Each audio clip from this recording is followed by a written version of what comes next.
أعوذ بالله من الشيطان الرجيم. بسم الله الرحمن الرحيم.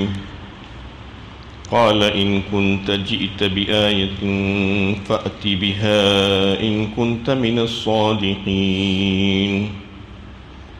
اس نے کہا اگر تو کوئی نشانی لے کر آیا ہے اور سچا ہے تو اسے پیش کر.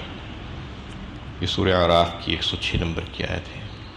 اس سے گزشتہ حضرت موسیٰ علیہ السلام اور ان کی قوم کا تذکرہ اور ان کو فرعون کے دربار میں بھیجنے کی بات چل رہی تھی، اور جب انہوں نے فرعون کے دربار میں پہنچ کر فرعون سے کہا کہ میں اللہ رب العالمین کا بھیجا ہوا ہوں اور میں ایسے ہی نہیں آیا ہوں بلکہ میں حق بات لے کر آیا ہوں، میرے ساتھ بینات اور معجزات ہے، تو اس پر فرعون نے کہا کہ اگر تمہارے پاس معجزات ہے، تم اگر کوئی نشانی لے کر آئے ہو تو پھر اس کو ظاہر کرو اگر تم سچے ہو تو. فَأَلْقَى عَصَاهُ فَإِذَا هِيَ ثُعْبَانٌ مُبِينٌ. موسیٰ نے اپنا عصا ڈال دیا تو ایک وہ ایک نمایاں اژدہا تھا. اس پر موسیٰ علیہ السلام نے اللہ کے حکم سے اپنی جو لکڑی تھی جو ہاتھ میں پکڑنے کی عصا، اس کو نیچے ڈال دیا تو ایک بڑے اژدہے کی شکل اختیار کر لی. ثعبان مبین کہا، مبین اس کی صفت بتایا. مطلب یہ ہے کہ وہ کھلے دربار میں سارے لوگوں کی نظروں کے سامنے وہ معجزے کو پیش کیا گیا. یہ کوئی نظر بندی نہیں تھی، جادو کا کرتب نہیں تھا اور نہ کوئی ایسی حرکت تھی، بلکہ بالکل کھلا اور واضح معجزہ تھا جو سب کی نظروں کے سامنے تھا. اور بتایا جاتا ہے کہ حضرت عبداللہ ابن عباس رضی اللہ تعالیٰ عنہ اس کو روایت کرتے ہیں کہ جب موسیٰ علیہ السلام نے اپنا عصا نیچے ڈالا تو وہ اژدہا بن کر فرعون کی طرف منہ پھیلا کر دیکھنے لگا. تو فرعون اس سے اتنا خوفزدہ ہوا کہ اپنے تخت شاہی سے نیچے کود کر موسیٰ علیہ السلام کی پناہ میں آ گیا. اور اس وقت بتایا جاتا ہے کہ دربار میں موجود ہزاروں لوگ ہیبت اور خوف کے مارے ہلاک ہو گئے. اس میں جو بات بتائی کہ وہ معجزہ اللہ تعالیٰ ہی کا فعل ہوتا ہے، جو نبیوں کے ہاتھوں پر جب ظاہر ہوتا ہے تو اس کو معجزہ کہلاتا ہے وہ. اور اللہ تعالیٰ اپنے نبیوں کو ان کی نبوت کی صداقت کی دلیل کے طور پر معجزات عطا فرماتے ہیں.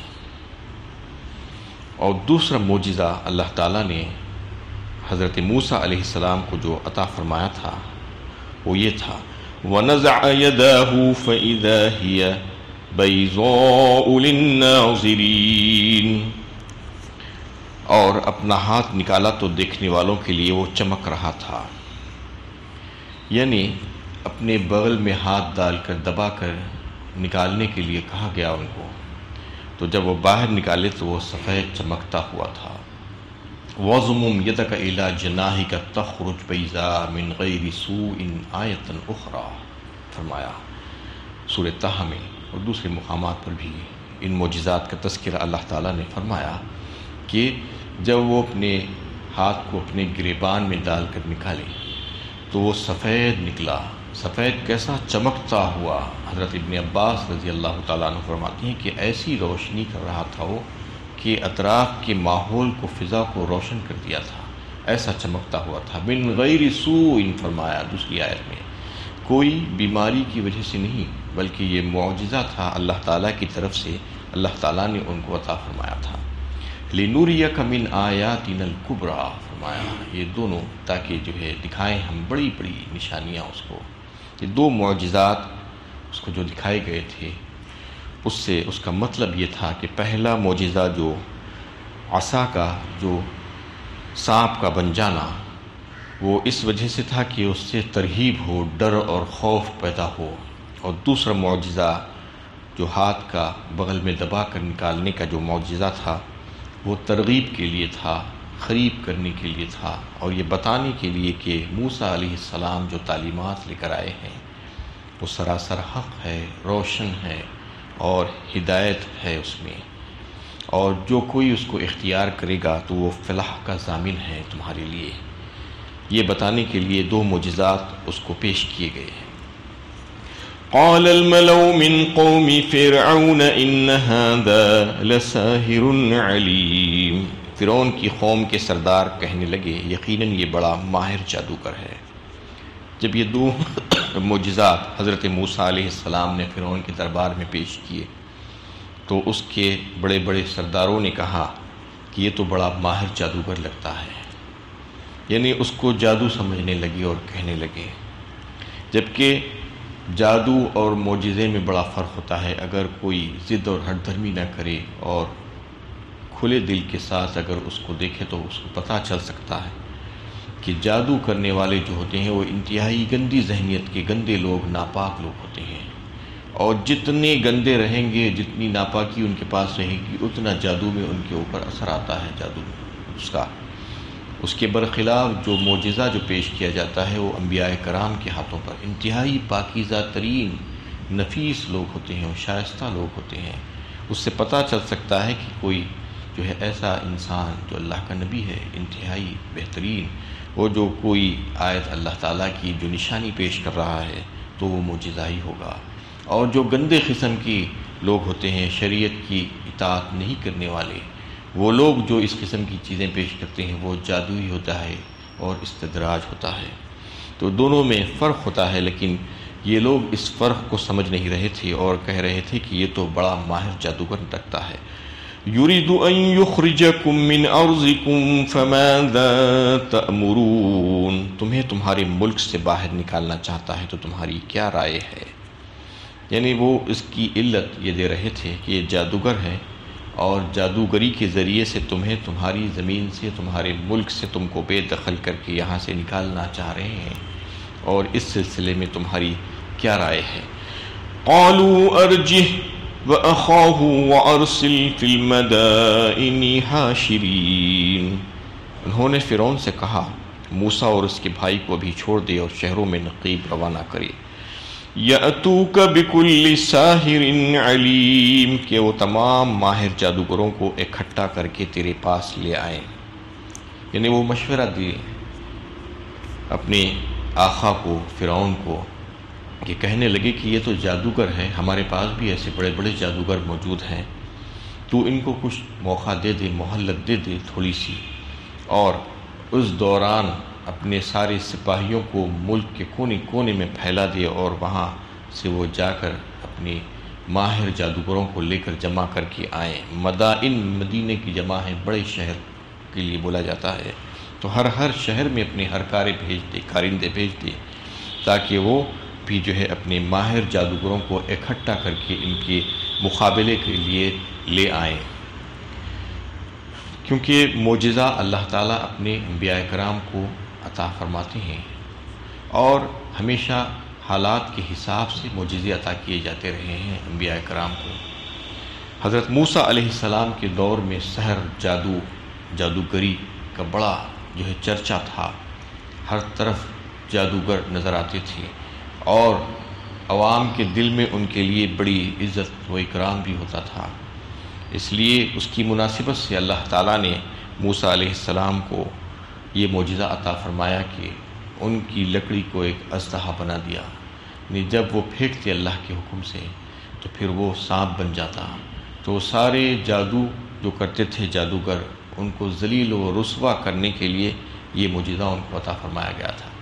اسی طرح حضرت عیسیٰ علیہ السلام کو جو معجزہ عطا کیا گیا تھا، اس وقت ان کے زمانے میں طب، حکمت، علاج، معالجے کی بڑی جو ہے زور زورہ تھا، تو ان کو جو معجزات عطا کیے گئے اس میں کہ نابینا جو ہوتا تھا، اندھا، اس کی آنکھوں پر ہاتھ پھیرتے تو اس کی آنکھیں واپس آ جاتی، بینائی واپس آ جاتی، اور کوڑی اور مادرزات جو ہے جزامی اندھے وغیرہ کو جو ہے اچھا کر دیتے، بیماروں کو وہ اچھا کر دیتے اللہ کے حکم سے۔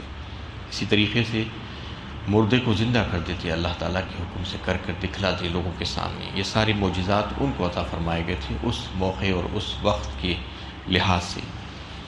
ہمارے نبی صلی اللہ علیہ وسلم کو جو معجزہ عطا کیا گیا کہ اس وقت فصاحت و بلاغت کا دور تھا، اور بڑے شعر و شاعری اور بڑے بلیغ انداز میں لوگ کلام لکھا کرتے تھے۔ آپ صلی اللہ علیہ وسلم کو قرآن کریم کا معجزہ عطا کیا گیا، ایک ایسا کلام جو عاجز کر دینے والا کلام، جس کے لیے چیلنج دے دیا گیا کہ اگر تم یہ سمجھتے ہو کہ یہ کلام اللہ کا نہیں ہے، یہ آپ صلی اللہ علیہ وسلم نے بنا کر اس کو پیش کر دیا ہے، تو تم بھی انسان ہو، اور تمہارے پاس تو بڑے بڑے دعوے ہیں کہ تم ایسی فصاحت و بلاغت آمیز کلام کہتے ہو، تو اس جیسی ایک صورت بنا کر لا کر دکھا دو۔ لیکن وہ اس کو نہیں لا سکے، اس کے لیے وہ عاجز تھے۔ اور پھر آپ صلی اللہ علیہ وسلم کا معراج پر جانے کا جو معجزہ ہے، معراج پر آپ صلی اللہ علیہ وسلم کو جو لے جایا گیا، آسمانوں کی سیر کرائی گئی رات کے خلیل حصے میں۔ سبحان الذی اسریٰ بعبدہ لیلا من المسجد الحرام، لیلا کہا یعنی ایک چھوٹا سا حصہ رات کا، تو اس میں آسمانوں تک لے جا کر لایا گیا۔ جو سائنس اور ٹیکنالوجی کے دور جو آنے والا تھا قیامت تک، جو لوگ ترقی کرنے والے تھے، شاید وہ بتانا بھی مقصود تھا کہ اسپیس میں لوگ جائیں گے، لیکن ان کی پہنچ صرف چاند تک ہے، بس وہیں تک جا رہے ہیں وہ اسپیس میں، یعنی وہ تصور بھی نہیں کر سکتے کہ آپ صلی اللہ علیہ وسلم کو جہاں تک لے جایا گیا وہاں تک تو وہ جانے کا، اور پھر ایک خلیل عرصے میں آپ صلی اللہ علیہ وسلم کو لے جا کر واپس بھیجا گیا۔ وہ سارے وہاں کی عجائبات اور قدرت کے مظاہر ان کو دکھائے گئے۔ تو یہ ساری معجزات نبیوں کو اللہ تعالیٰ ان کی نبوت کی سچائی کی دلیل کے طور پر دکھلاتے ہیں۔ تو اس میں موسیٰ علیہ السلام کے جو معجزات تھے، وہ معجزات کا تذکرہ آیا کہ فرعون کے دربار میں وہ ان کو پیش کیے۔ یہ ان کی آپس میں جو گفتگو تھی وہ یہ کہ وہ حقیقت کا اعتراف نہ کر سکے اور معجزے کو معجزہ نہیں سمجھ سکے، اور ایک ان کے اوپر سیاسی الزام کے طور پر رکھ دیا۔ یہ نہ سوچا کہ دو متضاد باتیں وہ کر رہے ہیں، کیونکہ جس شخص کو وہ جادوگر کہہ رہے ہیں اس سے یہ خطرہ کیسے ہو سکتا ہے کہ وہ ملک سے اس کے باشندوں کو بے دخل کر دے۔ کیا کوئی جادوگر ملک پر حکمران ہوتا ہے، جادو کے زور پر حکمرانی کر سکتا ہے؟ کہ یہ لوگوں کو اس بات کا خیال نہیں آ رہا تھا کہ جادو کے بل پر اقتدار حاصل نہیں کیا جا سکتا، بلکہ اقتدار حاصل کرنے کے دوسرے طریقے ہوتے ہیں۔ وَجَاءَ السَّحَرَةُ فِرْعَوْنَ قَالُوا إِنَّ لَنَا لَأَجْرًا إِن كُنَّا نَحْنُ الْغَالِبِينَ۔ چنانچہ جادوگر فرعون کے پاس آ گئے، انہوں نے کہا اگر ہم غالب آ گئے تو ہمیں انعام ضرور ملے گا۔ قَالَ نَعَمْ وَإِنَّكُمْ لَمِنَ الْمُقَرِّبِينَ۔ فرعون نے کہا ہاں ضرور ملے گا، اور تم ہمارے مقرب لوگوں میں شامل ہو جاؤ گے۔ جب جادوگروں کو شہر کے ملک کے کونے کونے سے جمع کر کے فرعون کے پاس پیش کر دیا گیا، تو جادوگروں نے آتے ہی سب سے پہلے یہ سوال کیا کہ اگر ہم غالب آئے تو کیا ہمیں کچھ معاوضہ بھی ملے گا یا نہیں؟ اس پر فرعون نے کہا کہ یقیناً ملے گا، تمہیں نہ صرف معاوضہ ملے گا بلکہ انعام بھی ملے گا، اور تم ہمارے مقربین میں شامل ہو جاؤ گے۔ دنیا پرست اور باطل پرست لوگوں کے سامنے دنیا ہی دنیا ہوتی ہے ان کے پیش نظر، یعنی جو بھی کام کرتے ہیں وہ پہلے معاوضہ اور اجرت مانگ لیتے ہیں اور اس کو طے کر لیتے ہیں۔ اس کے برخلاف انبیاء کرام اور ان کے نائبین کا حال اللہ تعالیٰ نے سورہ شعراء 19ویں پارے میں یہ بتایا، بار بار اس کا تذکرہ کر کے کہ وما اسألکم علیہ من اجر ان اجری الا علی رب العالمین کہہ کر، یعنی ہم جو تم کو یہ پیغام حق پہنچا رہے ہیں اس کا صلہ اور اس کی اجرت، اس کا محنتانہ ہم تم سے نہیں مانگ رہے ہیں، اس کا صلہ، اس کا اجر ہمارے رب کے ذمے ہے، وہ ہم کو دے گا، یہ کہتے ہیں انبیاء کرام۔ اور اس کے برخلاف جو دنیا والے ہوتے ہیں ان کا تذکرہ یہاں پر کیا جا رہا ہے کہ وہ جادوگر جو تھے، اخلاق کا ان کا اندازہ کیجیے کہ وہ انعام کے لالچ میں آئے تھے، ان کے پاس حق و باطل نہیں تھا، حق و باطل سے ان کو کوئی دلچسپی نہیں تھی، بس وہ ایک شوبدہ دکھانے کے لیے آئے تھے اور اس کا معاوضہ وہ مانگ رہے تھے اور پہلے ہی سے طے کر لینا چاہ رہے تھے، جبکہ انبیاء کرام اور اس کے ماننے والے ان کے نائبین ایسا نہیں کرتے، بلکہ وہ اپنا معاوضہ اور اجر جو چاہتے ہیں اپنے اپنے مالک کے ہاں چاہتی ہیں اور یہ کہتے جاتی ہیں کہ ہم تم سے کچھ نہیں مانگتے، ہم اس کے جو ہے طلبگار نہیں ہیں کہ تم ہم کو کچھ معاوضہ دو، بلکہ معاوضہ تو ہمارے رب کریم کے ذمے ہے، وہ ہمیں دے گا۔ اللہ تعالیٰ سے دعا ہے کہ اللہ تعالیٰ ہمیں صحیح علم و عمل کی توفیق عطا فرمائے۔ وآخر دعوانا